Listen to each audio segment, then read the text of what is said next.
గత సర్కారులో అక్రమాలు చేసిన ఎంపీ రంజిత్ రెడ్డికి కాంగ్రెస్ పార్టీ టికెట్ కేటాయించడం విడ్డూరంగా ఉందన్నారు. చేవెళ్ల బీజేపీ అభ్యర్థి కొండా విశ్వేశ్వరరెడ్డి రంగారెడ్డి జిల్లా శంషాబాద్ మండలంలో ఎన్నికల ప్రచారం నిర్వహించారు. క్యాంపెయిన్లో భాగంగా రాయన్నగూడ, నానాజీపూర్, జూగల్ షాపూర్ మీదుగా పెద్దతూపర గ్రామాల్లో పర్యటించారు.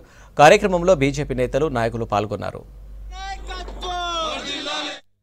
నిజంగానే ఆశీర్వాద యాత్ర పోతే అది ఒక ప్రచార యాత్ర తిరిగి అయిపోయింది.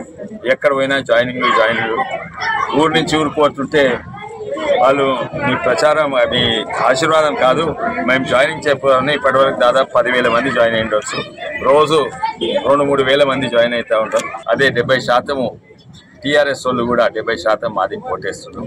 అయితే నాకు సపోర్ట్ కేవలం బీజేపీయే కాదు, నిన్న మొన్న కాంగ్రెస్ టీఆర్ఎస్ ఓటేసిన వాళ్ళు. ఇక్కడ ప్రధానమంత్రి మోడీ గారు పేరు నలుమూలకు పోయింది. 70 ఏళ్ళ చెవులేనివాడని మహిళకు కూడా ప్రధానమంత్రి మోడీ ఎవరో తెలుసు.